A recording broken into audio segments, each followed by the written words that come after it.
industries like mining, oil construction, and environmental protection.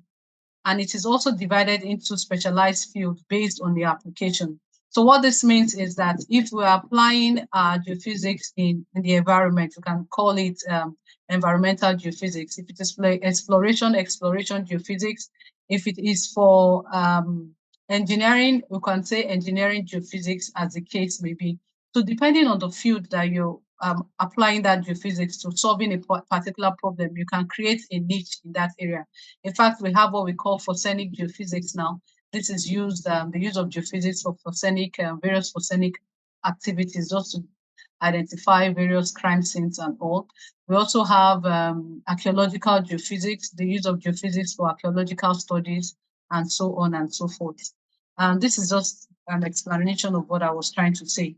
So for exploration geophysics, what we are interested in is we want to locate natural resources like oil, gas, minerals, and groundwater, and we use various techniques. Various techniques can be utilized. We have techniques such as seismic magnetic gravity, amongst others, that can be used. Then engineering geophysics also, it investigates subsurface conditions for construction, tunneling, and infrastructure projects. And usually what is being used is ground penetrating radar. Apart from that, also, we have environmental geophysics, which is we are supposed to focus on, but generally this is all surface physiochemical phenomenon for environmental management, such as contamination detection and aquifer mapping. So environmental geophysics, depending on what your aim is, So you can apply geophysical methods to be able to solve various environmental problems. But this we have here on the slide is not the only geophysical or environmental problems that you have. You have it for waste management.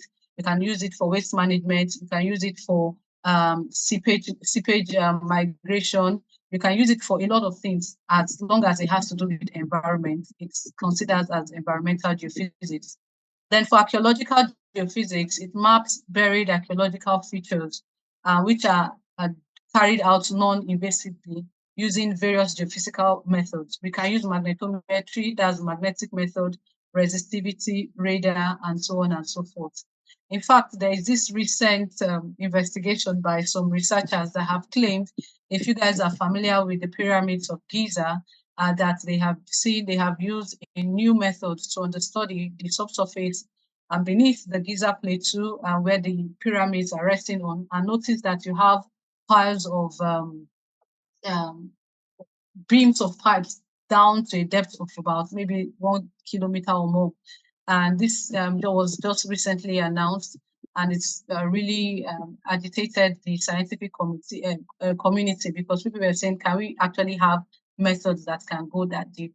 So we have things like that. When we use the physical principles to study various archaeological systems and features, we consider that as archaeological geophysics.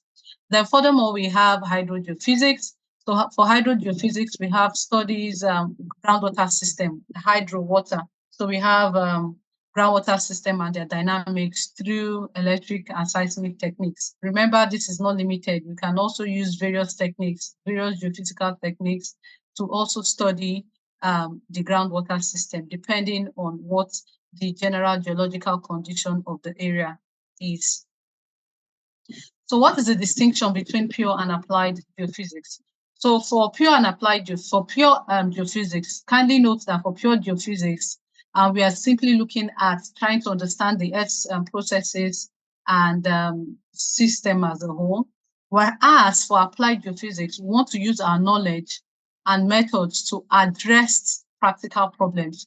Usually, the offshoots of what we have studied in pure geophysics, how we have applied geophysics in generally studying the Earth, we can now use that particular method to try to solve practical problems such as mineral or oil exploration, as the case may be. We can also utilize that to solve various environmental problems.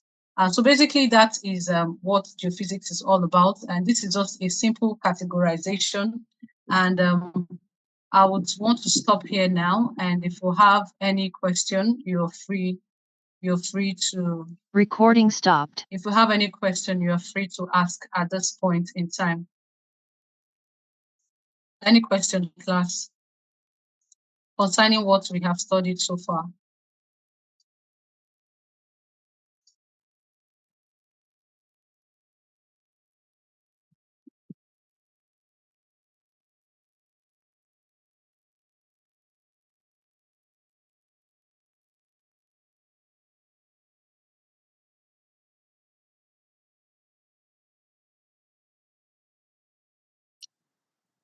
Hello, class. Any question? Or I should proceed. No, ma'am. All right. Thank you for responding. So basically, that's about geophysical method. I just wanted to share another slide that we used some time ago, just to give us an idea of what is expected of us. Let's see. One.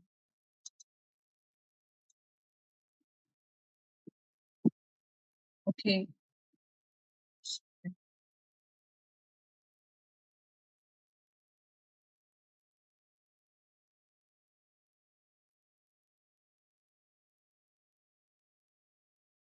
Okay.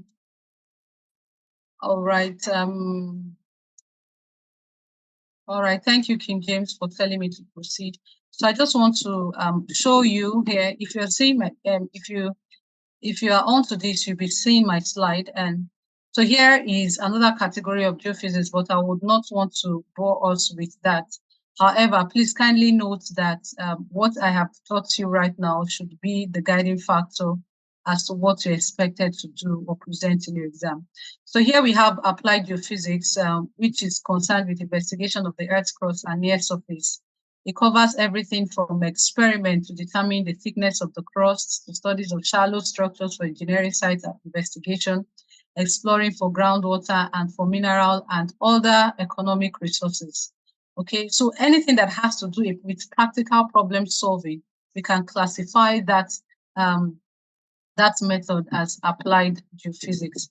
Then I wanted to show you the various types of geophysics. You have archaeogeophysics. Archaeology, I told us, when you apply it to groundwater, you have hydrogeophysics. If you apply it to glaciology, glacier, you have glacial geophysics, where you study the ice and all. So this slide I have here is a typical example of what can be done. So you can see the subsurface of the Earth to a depth of about 3 kilometers here. Then you can see we can use different methods. We can use airborne platform. You can use an EM signal that has a receiver and a transmitter to image the subsurface. You can use seismic reflection to do that. So you'll notice here you have different layers. You have ice with internal layers. Then you have subglacial interface that's beneath the ice. So what this does is that we want to see what is beneath the subsurface. And for us to effectively do that, we might have to utilize various geophysical techniques. Then geophysics consists of measurements, data processing, and interpretation, usually. So anytime you hear geophysics, you have to take measurements, you have to process your data, then you have to now determine, interpret your data. And various aim, you have various aim. Some aim can be determination of lithology, detection of rock structures, determination of rock geometry, fluid content, and all. So you can have various aim depending on the purpose of the study. So what advantages do we have of geophysics? Why do we have to do that? Remember here, you want to study the subsurface, and standing on the surface, you cannot even see what is beneath you. You don't know what is happening there. So for us to be able to do that, we can use a tool that will give us an idea into what is in the subsurface. Remember, everything that we are building on the earth is resting on the earth. So anything that happens to the structure or to the foundation, that means all our buildings is null and void. So that is why it is important we have the principle or the discipline of geophysics is important. So it has several advantages. It is environmentally gentle. So usually it is non-invasive. So we do not have to feel much or to disturb the subsurface to understand what is happening there. And we can study large areas quickly. And we can also get information from tile mines or boreholes. So if you have existing borehole, we can use that as a basis of understanding, then extrapolating based on your geophysical measurements, interpretation, what is happening in surrounding areas. And the disadvantage is that one disadvantage is the problem of uncertainty is very, very rampant. There are times also, if you want to introduce geophysics, it might lead to an increased cost of survey or of the project itself, making it not very cost effective. However, it is better you do that because in the long run, it is better to be safe than sorry. That's for the disadvantage. Boreholes have higher certainty constructed than the physical method there because of uncertainty, and probably if you do not do the right thing during data acquisition or even processing, or if you don't understand the principles, it might lead to a wrong model of the subsurface, which is not good enough. All right. So I think that is about that for applied geophysics and global geophysics. If we do not have any question, I think that's the end of that particular, my part for that course. Class, any question? No question. I will try and do well to share the slide with, what's her name? Nifemi, so that she can share with you. Then another part of the course that's a different course altogether is physics of the earth. So the physics of the earth, just like I'm saying, we said earlier on, is like a part of geophysics and pure geophysics, where we are looking at the structure of the earth. We want to understand the earth as a whole. So once we're doing that, we want to just use physical principles to study the earth. And in doing that, we need to study the physics of the earth, as the word implies. And to do that, I'm expected to go through two different materials or two different topics. We are supposed to look at Earth's magnetism as well as paleomagnetism and plate tectonics. And these two topics are more detailed than this, but for the sake of introductory class, if we go further or deeper than this, it becomes a challenge. So I'll just quickly summarize what is expected of us, and I will try and do a simple notes and share with Nifemi also to guide us for our exams. I hope that is clear, class.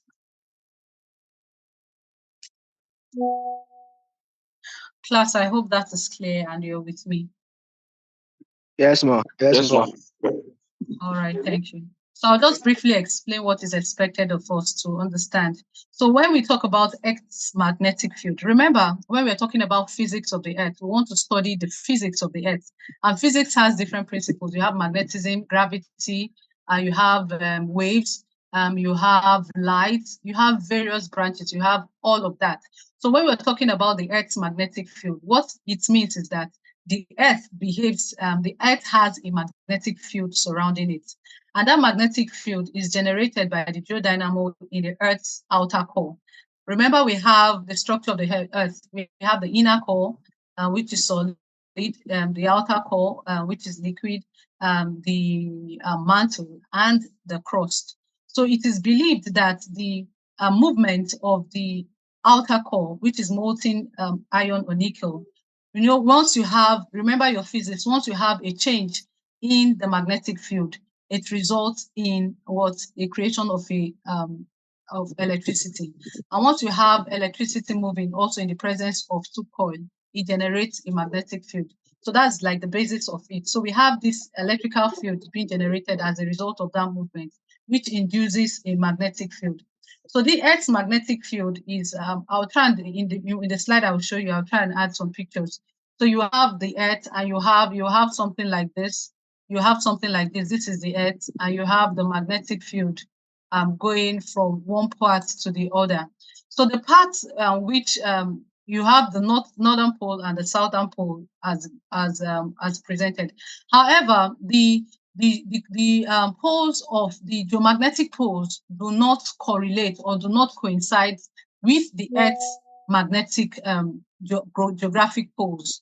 The magnetic poles is not in the same location as the geographic pole. So we have a situation whereby your magnetic pole and your geographic pole are slightly inclined. You get to study that later when you talk about magnetic field in details. Then it behaves like a dipole with north-south magnetic poles, yes, and protects us from solar radiation.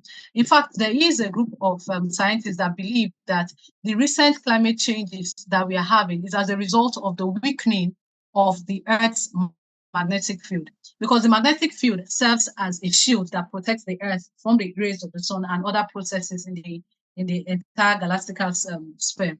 So we have that particular field. If that field is weakened, it now exposes the Earth to all of these processes, which they believe is driving climate change and not necessarily CO2 emission and all. In fact, in recent studies has shown that you can even Google that there has been a rapid movement of the orientation of the Earth's magnetic field, that's the poles themselves. So the inclination is changing. The Earth's magnetic poles are changing, and scientists actually track them. And these scientists are usually global geophysicists that look at all of these dynamics of the Earth. Then because of the presence of this magnetic field now, so this magnetic field, remember, if something is within the presence of the magnetic field, there is every possibility that that body becomes what magnetic itself.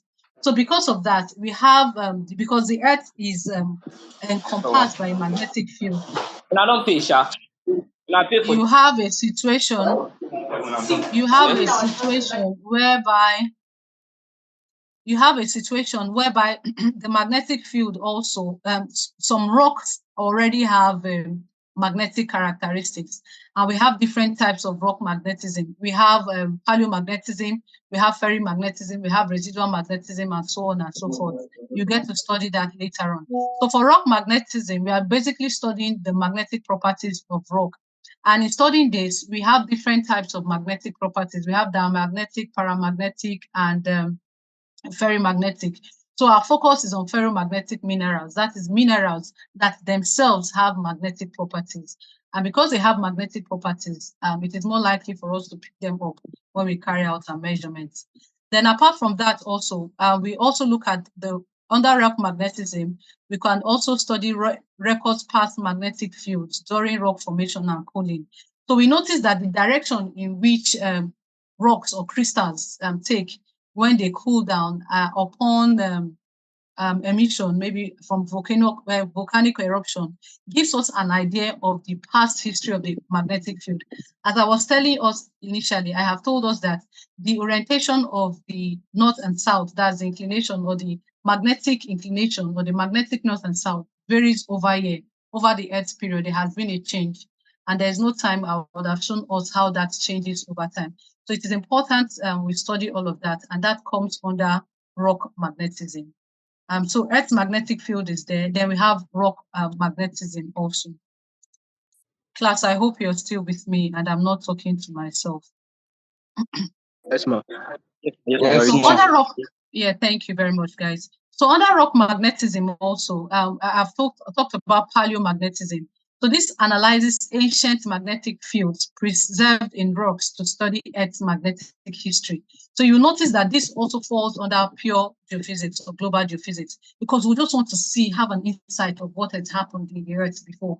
So a lot of people do this survey, and from which they have given us information of probably how the Earth's history was before now, and what exactly is the problem. You could hear the Ice Age, all of that. So that gives us an idea. When we study paleomagnetism, it gives us an idea of what the Earth's magnetic history is all about. Then in that same vein also, we can also have plate tectonics. And just like I said, these topics are more detailed than this. So for plate tectonics, we want to look at the movement of the crust. We have said the Earth is made up of the core, the mantle, and the crust. The crust is like more like some sheet, like you can use that as sheet-like material covering the Earth. Of course, it's very thick. So because of the characteristics or the material makeup of the crust, it is subject. All right. So because of the material makeup of the crust, it is subject to movement. That's it. It can move. Remember when we were talking about the global geophysics, we were talking about Earth's dynamic process. That's Earth's dynamic process. But remember that before now, you would have heard that all the continents, we had one super giant continent all together, Pangaea as together. But over the years, these continents have been drifted apart. So the basis for us to have that kind of theory is the fact that once you study the paleomagnetism of different continents, you notice that they have the same alignment. Then also, if you try to like fix some of these continents together, it will form a perfect shape. So there is this the theory that all of the continents were together at once. However, due to various dynamic processes, we have what we call continental drift, as well as sea polar wandering, continental drift, and sea floor spreading. So for polar wandering, we have the apparent movement of magnetic poles over time. I've told us this earlier on, reflecting plate motion rather than actual pole shift. So this apparent movement of magnetic poles results in plate motion. That's the plate of the crust itself now, rather than necessarily pole shifts. Then you also have continental drift. This theory is of the opinion that continents move across Earth's surface, supported by paleomagnetic data, which I was talking also. Then for sea floor spreading, processes where new oceanic crust forms at mid-ocean regions are recording magnetic reversals. So all of these are more in-depth than this. So all of these add up to the various Earth dynamic processes, which is what we are expected to have an understanding of. I know we are already preparing for, so basically that's what I have to discuss with us today. I know we are preparing for exams, so I will just try and put all of this together into a slide. The one for GPH, Introduction to Geophysics, is simply pretty straightforward. I'll share that. Then I'll also put this together and share with us for us to go through. Then also we are expected to go through, I like telling my students to go through um, um, textbooks because it's very important. It's very important that we go through textbooks. So for this, for physics of the earth, a very number one go-to textbook is Fundamentals of Geophysics by Williams Lowry. So I have the e-copy of that book. I would also share that e-copy with Nifemi. I will share all of that. I will share all of that with you. I will share Thank all you, of ma'am. that with you, and you take it off from there. So do we have any question? Class, any question? No,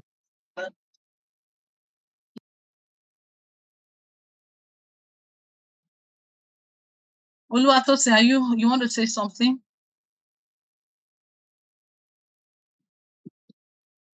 All right, so I guess we do not have any questions. So thank you all for. Hello, ma. Yes, James, go ahead.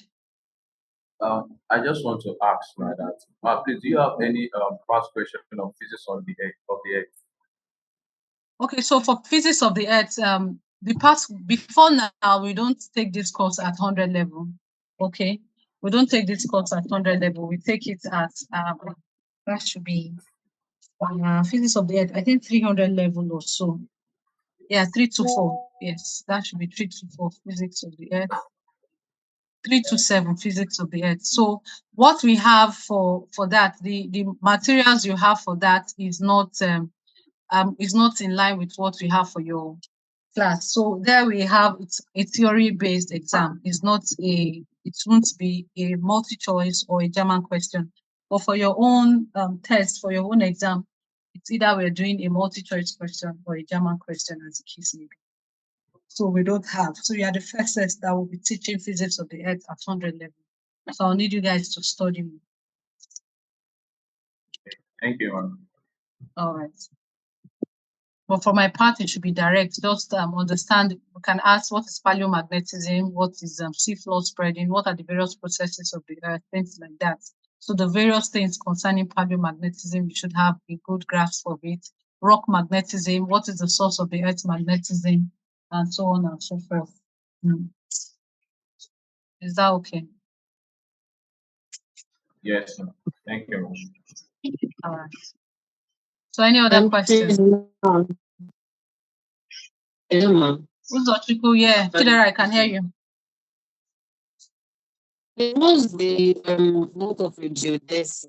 I saw it somewhere on the slide there. I can't hear you, sorry. What's the work of a geodesist? Okay, geodesist basically looks at the shape of the earth. You know, there are various okay, we'll get to see that later. Unfortunately, we don't do that in geophysics here. So once we're talking about just geodesy, we are looking at a field of science that study the shape of the earth. We want to look at the shape of the earth and what is the size of what is this accurate size of the radius, the shape between two continents, space, and so it has to do with accurately measuring and understanding the earth's geometric shape. I will share the material I will share with you also will show that you have what we call polar flattening. There's shifting, all of that. Then you have rotation because of the Earth's rotation and a lot of things. It affects the shape of the Earth. Because of all these dynamic processes, also it affects the shape of the Earth. And the shape of the Earth is critical in our gravity measurements because in gravity measurement, a fundamental factor that affects gravity is the radius. Remember your Newton's law of gravity, gm1 m2 all over r squared. So that r squared here is the distance between two bodies, m1 and m2. So for the case of the Earth and any other, maybe at any other point in time. So to be able to do that very well, we have to have an accurate measurement of the Earth. And with that also, you get to see that when you get to gravity method, you have what we call the gravity, they calculate the gravity, the theoretical gravity of the Earth's geoid. You have what you call the geoid, you have the reference spheroid and all. So all of that is very important. So that's what geodesy does. So geodesy is just a science that accurately measures and understands the Earth's geometric space, its orientation, its space, and gravity field. Why gravity field? Because the gravity field is the critical field that is affected if there is a change in R. I hope that is clear, Zochiko. Yes, thank you. Okay, so when you hear geodesy, just know what shape of the Earth. You want to understand effectively, measure accurately the Earth's shape.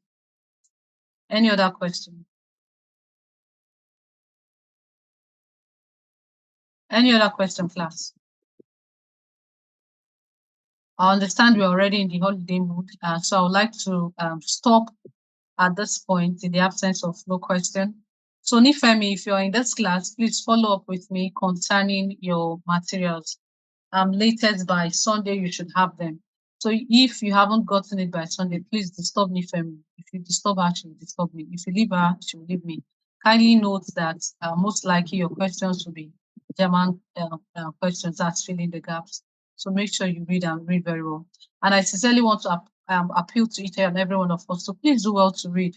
Over the years, we have noticed that this fundamental course, GPH 121, and even this 111, which is introduced newly for your set, is usually a source of carryover for a lot of people. So please ensure you read and study hard so you don't have to start carrying over course at this level. We understand that the classes has been online, but then that is no excuse. Your course will still exams will still be conducted, and when your grades come out, it will not tell you it's an online grade. It's the grade for the course. So please, there is really no excuse. If you have not been reading, if you have not been studying, please kindly do well to do the needful now. You can still change a new leaf and ensure you do not have carryover at this point.